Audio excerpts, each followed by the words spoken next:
FTP நேயர்களுக்கு வணக்கம். இன்று நம்மோடு நேர்காணலுக்காக இணைந்திருக்கிறார் மூத்த அரசியல் விமர்சகர் ரவீந்திர துரைசாமி அவர்கள். சார் வணக்கம். வணக்கம் தம்பி. அண்மையில தாவேகா 3ஆம் ஆண்டு துவக்க விழா நடந்தது. அதுல விஜய் தாவேகா தொடங்கப்பட்டதற்கான காரணம் என்ன அப்படின்னு சொன்னாரு. 1977ல தமிழ்நாடு மக்கள் கண்ணீர் துடைக்க எம்ஜிஆர் வந்தார், இப்பொழுது நான் வந்திருக்கேன்ற மாதிரி சொன்னாரு. இப்பவும் இந்த எம்ஜிஆர் விஜய் அந்த கம்பாரிசன் பெரிய அளவுல பேசப்பட்டு வருது. எப்படி சார் பாக்குறது? எம்ஜிஆர் விஜய் கம்பாரிசன் பொருந்தாது. எம்ஜிஆர் வரும்போது ஒண்ணு தியாகராஜ பாதவர் களத்துல இல்ல. இன்னைக்கு ரஜினிகாந்த் 3 படம் 500 கோடிக்கு மேல வசூல் கொடுத்து ரஜினி தான் நம்பர் 1, ரஜினி தான் சூப்பர் ஸ்டார். நீ பணத்தை கொடுத்து போலியா 4 பேரை வச்சு பொய்யா பண்ணிட்டு இருக்கிற. ஒரு படம் தான் விஜய்க்கு 500 கோடியை தாண்டி இருக்கு. சரி, சினிமா விடுங்க, அரசியலுக்கு வருவோம்.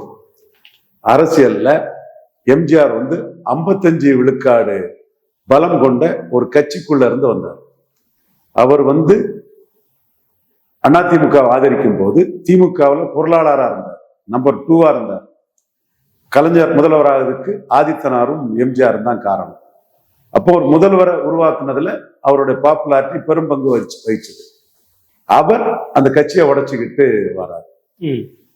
அப்படி வரும்போது அவர் வெளியேறினதுமே கலைஞர் பதறிட்டார். நான் வராவிட்டாலும் பச்சை தமிழன் காமராஜ் தான் வரணுன்ட்டார். அப்போ தோக்கதுக்கு முன்னே தோல்வியை ஒத்துக்கிட்டார். விஜய் பனையூர்ல 0% வரார்.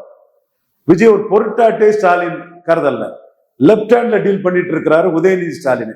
உதயநிதி ஸ்டாலின் சில இடங்கள்ல பொருட்டா கருதி இருக்கிறாரு. அதை தப்பு பண்ணிட்டாரு. கை இன்னமட்ட தான் இருக்கு, எங்கேயும் போகாதுங்கிறத ஒரு கருத்தை விஜய்கிட்ட எல்லாம் காங்கிரஸ் போகுங்கிற மாதிரி தோற்றம் கொடுத்துருக்க கூடாது.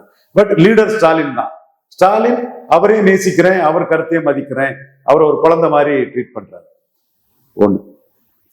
இதுல எம்ஜிஆர் திண்டுக்கல்ல இடைத்தேர்தல்ல நின்னார்.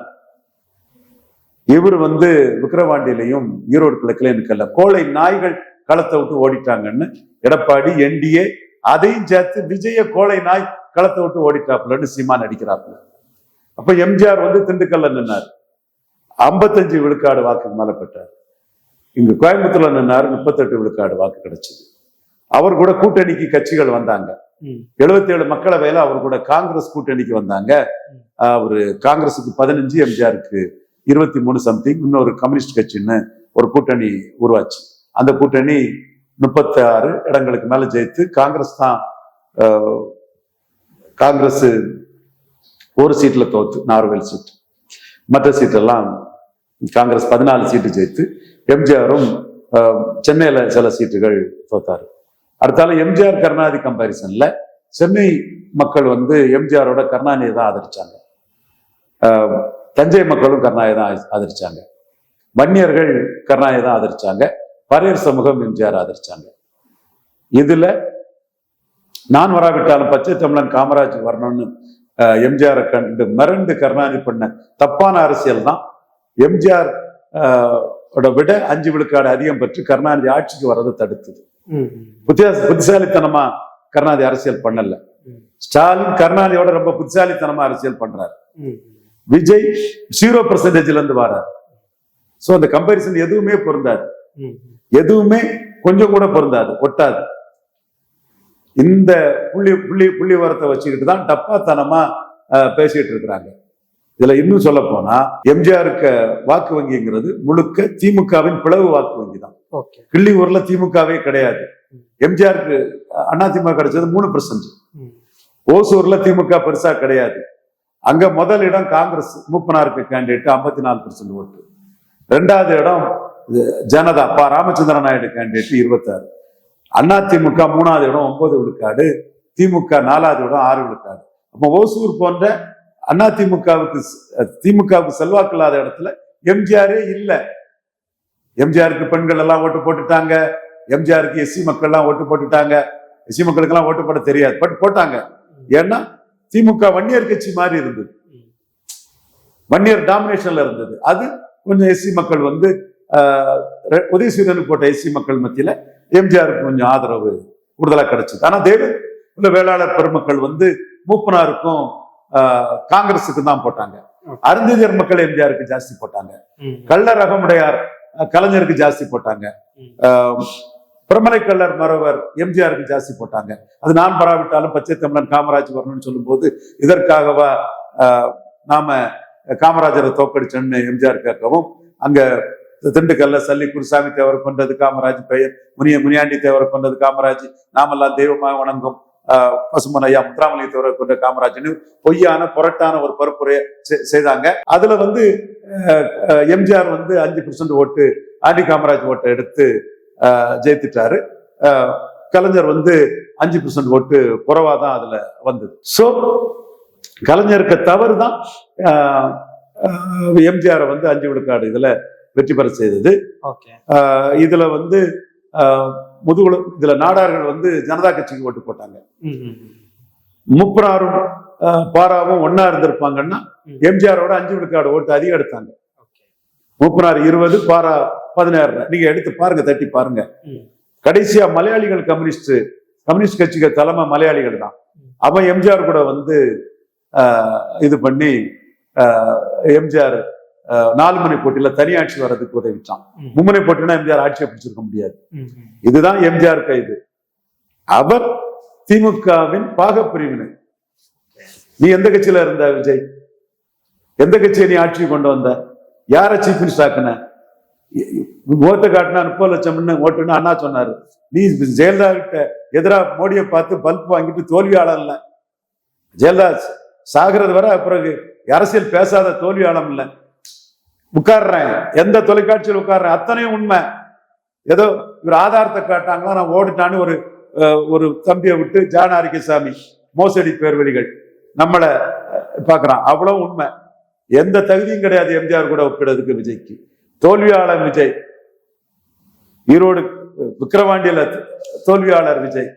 ஜெயலலிதா கிட்ட தோத்து போய் அரசியலே அந்த அம்மையார் இறக்கும் வர பேசாத ஒரு விஜய். தனிநபர் விஜய். 0% விஜய். எந்த கட்சியிலும் இல்லாம வந்த ஒரு விஜய். ஒரு கட்சியில இருந்து 55 விழுக்காடு ஆண்டி காமராஜ் ஓட்டு இருந்த கட்சியில கலைஞருக்கு தப்பான வியூகத்தால 30 விழுக்காடு ஓட்டு எடுத்த ஒரு எம்ஜிஆர். சோ சம்பந்தமே இல்லை, பொருந்தாது. அவரும் ஒரு சினிமா ஹீரோ, இவரும் ஒரு சினிமா ஹீரோங்கிற தவிர அதுல எதுவுமே இல்லை. அரசியல் இல்லை. அதுல சும்மா ஊரை ஏமாத்ததுக்கு விஜய் பெரிய ஆளுன்னு காட்டுறதுக்காக போடக்கூடிய ஒரு நாடகம். காங்கிரஸ் கட்சி இந்திரா காந்தி அம்மையாரு மதுரையில தான் பேசி முடிச்ச பிறகு எம்ஜிஆர் பேச சொன்னாங்க. பிரைம் மினிஸ்டர் ஆஃப் இந்தியா மதுரையில தான் பேசி முடிச்ச பிறகு எம்ஜிஆர் பேச சொன்னாங்க. கூட்டணிக்கு 15 சீட்டு வாங்கிட்டு போனாங்க. பல நிரூபிக்காத விஜய் கிட்ட யாருமே கூட்டணிக்கு வரலையே. நீ என்ன பெரிய எம்ஜிஆர்? முதல்ல கட்சி பிளவு, 2வது கூட்டணிக்கு யாரும் வரல. 1000 உதாரணம் சொல்லலாம். டப்பா பணத்தை வாங்கிக்கிட்டு ப்ரொமோஷனுக்கா பிராண்டிங்கா பேசுறதுதான் விஜய் எம்ஜிஆர்ங்கிறது. விஜயகாந்த் சொல்லிக்கோ, கமலஹாசன் சொல்லிக்கோ, சீமான் சொல்லிக்கோ, சிரஞ்சீவி சொல்லிக்கோ, பவன் கல்யாண் சொல்லிக்கோ, ஏன் என்டிஆர்னு கூட சொல்லிக்கோ, தப்பு இல்லை. தமிழ்நாடு கான்டெஸ்ட்ல விஜயகாந்த், கமலஹாசன், சீமான், ராமதாஸ் படையாச்சு. அதாவது யாரையும் தலைவராக்காம தனி கட்சியா வந்தவங்க. அந்த மாதிரி ஒரு கம்பேரிசனை சொல்லிக்கோ. எம்ஜிஆர் சொல்றதுக்கு உனக்கு அருகதை கிடையாது. அது பொருந்தாத உதாரணம். கொஞ்சம் கூட ஸ்நான பிராப்தி கிடையாது, சம்பந்தமே கிடையாது. பொய்யா புரட்டா ஒரு ப்ரொமோஷனுக்காக சொல்லக்கூடியதுதான் விஜய் எம்ஜிஆர் சொல்றது. சம்பந்தமே இல்லை. அதுக்காக எம்ஜிஆர் தான் எல்லாம், கலைஞர் ஒண்ணும் இல்லைன்னு நம்ம சொல்லிட முடியாது. கலைஞரும் சிட்டியில எம்ஜிஆரை தோக்கடிச்சு காட்டினாரு. 80ல காங்கிரஸ் கூட்டணியில எம்ஜிஆரை தோக்கடிச்சு காட்டினாரு. கடைசியில சாகும் போது உள்ளாட்சி தேர்தலில் கலைஞர்கிட்ட தோத்துட்டு தான் எம்ஜிஆர் செத்தாரு. பட் சட்டமன்ற தேர்தலுங்கிறதுனால உயிரோடு இருக்கிறது வரை முடிஞ்சான்னு இந்த ஆதவர்ஜனா போன்றவங்களாம் கலைஞர் மேல வன்மத்திலையும் காட்புணர்ச்சியிலும் பேசிட்டு தெரிவாங்க. இது காங்கிரஸ் அதிமுக கூட்டணியையே சிங்கிள் ஹேண்டடா கலைஞர் உள்ளாட்சி தேர்தலில் தோக்கடிச்சு காட்டினாரு. இதே கிறிஸ்தவ மதவெறி அடைக்கல் ராஜிக்க சொந்தக்காரிங்க ஏதோ ஒரு லேடி எமிலியா சம்திங் எல்ஸ், அவங்கள பாலகிருஷ்ண பிள்ளைன்னு ஒரு வெள்ளாளர், இந்து வெள்ளாளரை விட்டு திருச்சியில தோக்கடிச்சு காட்டினார் கலைஞர். எம்ஜிஆர் காங்கிரஸ் கூட்டணி கேண்டிடேட்டா இதே திருச்சிக்குள்ள. சோ கடைசியா எம்ஜிஆரும் கலைஞர் சந்திச்ச உள்ளாட்சி தேர்தலில் கலைஞர் தான் பெரிய வெற்றியை பெற்றார். எம்ஜிஆருக்கும் கலைஞருக்குள்ள வாக்கு வித்தியாசமே 5% தான். அது தென் மாவட்டத்திலையும் மேற்கு மாவட்டத்திலையும் ஜாதி அரசியல்ல கலைஞர் தப்பு பண்ணத அதுல களம் வர்றதுக்கு முன்னே பதறினால எம்ஜிஆர் ஏறி வந்தார். இதுதான் உண்மை. சோ விஜய்க்கு கம்பாரிசன் அவங்க சார்ந்த கம்பாரிசன் எல்லாம் பொருந்தாது. எம்ஜிஆர் வெற்றி பெறும்போது இருந்தது ஒரு 4 முனை கூட்டணி. அந்த மாதிரி தான் இப்போவும் களத்துல 4 முனை கூட்டணியா இருக்கு. திமுக கூட்டணியில் அங்கம் வகிக்கிற காங்கிரஸ் ஒரு மேலிட பொருளாளரான பிரவீன் சக்கரவர்த்தியே தாவேகாவிற்கு 18% வாக்கு இருக்கிறதா ஒப்புக்கொள்றாங்க. இதெல்லாம் வச்சு பார்க்கும்போது கம்பாரிசனா ஒரு சீமான் மீது உள்ள வன்மத்திலும் பொறாமையிலும் காழ்ப்புணர்ச்சியிலும் அந்த ஈழத்தமிழர்ல கொண்டு குவித்த காங்கிரஸ் சீமான் அடிச்சு விளையாடுறதுனால நிரூபிச்ச சீமான் ஓட்டை கேவலப்படுத்துறதுக்காக கற்பனையா ஏட்டு சுரக்காயா ஒத்த ஓட்டு பிரவீன் சக்கரவர்த்தி சொல்லக்கூடிய கருத்து இது நிரூபிக்கப்பட்ட உண்மை அல்ல, அவருடைய கருத்து, அவ்வளவுதான். வீட்டுக்கு ஒரு ஓட்டு அப்படின்னு விஜய் சொன்னது கூட சாத்தியம் இல்லைன்னு சொல்றீங்க? சாத்தியம் இல்ல. அது எம்ஜிஆருக்கு நாடியில விட்டு எனக்கு நாடியில விட்டுன்னு திருமங்கலத்துல சரத்குமார் சொன்ன மாதிரி இதெல்லாம் கிளைம். உங்கள்கிட்ட கேண்டிடேட்டே கிடையாது. 214 போலீஸ் ஸ்டேஷன்ல தாக்கு பிடிக்க மாட்டீங்க. நீங்க part time politician. Vikravandi Erode கிழக்குல நிக்கல, கட்சி ஆரம்பிச்சு லெட்டர் பேடா இருந்தீங்க.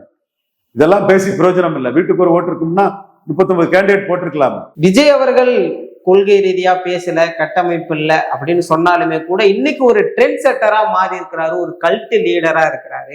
அதெல்லாம் அப்படியே வாக்கு வங்கியா மாறுறதுக்கான வாய்ப்பு இருக்கிறதா சார்? விக்கிரவாண்டியில உதயநிதி ஸ்டாலின் லெப்ட் ஹேண்ட்ல டீல் பண்ணிட்டாரு. இந்த கல்ட்னு சொல்லக்கூடிய ஜான ஆரோக்கியசாமி தான் 20 விழுக்காடு இருக்கு, 20 விழுக்காடு இருக்கு, பேசி விட்டுருங்கன்னு கெஞ்சி நாரிச்சு வாங்கிட்டேன். அண்ணனும் தம்பியும் சேர்ந்தா உதயநிதியை விட்டுருமான்னாரு. என்ன ஆச்சு? என்ன ஓட்டு இருந்து? ஒண்ணும் கிடையாது. நிரூபிச்சாதான் ஓட்டு.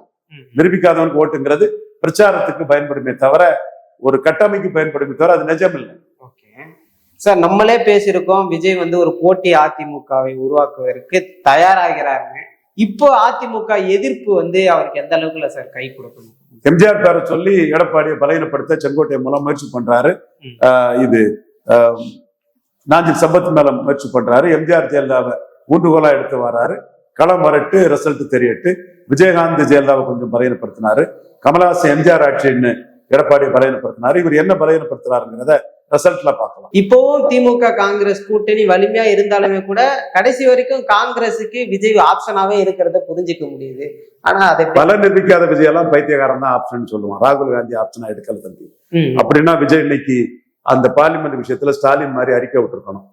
அந்த நேஷனல் கிராட் மேட்டர்ல அறிக்கை விட்டுருக்கணும். சும்மா இந்த நேரப்போக்குக்கு பைத்தியாரத்தனமா ஏதாவது பேசிட்டு இருக்காங்க. பலம் நிரூபிச்சீங்கன்னா ஆப்ஷன். நீங்க 18 மக்களவை தேர்தல் எடுத்துட்டீங்கன்னா அது மேட்டர். இது நிரூபிச்ச சீமான் மேல வன்மத்திலையும் காழ்ப்புணர்ச்சியிலும் சில்லறத்தனமா பேசுற வேலை இதெல்லாம். ஆனா எடப்பாடிக்கு நிகராக இன்னைக்கு விஜயோடைய அந்த வாக்கு வங்கி இருக்குன்னு சொல்லப்படுது சார். சார் சொல்லலாம் சார், நிரூபிக்கலங்கிறதான மேட்ரு. ஏட்டு சுரக்கா காகித புள்ளி தானே சார். நீ என்ன 50 நிமிடம் கிளைம் பண்ணு, 100 நிமிடம் கிளைம் பண்ணு. தேர்தல் ஆணையம் சொன்னாதான ஓட்டு. சீமானுக்கு தேர்தல் ஆணையம் சொன்ன ஓட்டு. இது 4 குப்பன்னு சொல்ற ஓட்டு. இது வேலைக்கு ஆகாது. இது நிஜம் இல்ல, இது கற்பனை. ஏட்டு சுரக்கா நிஜமானாதான் அது ஓட்டு.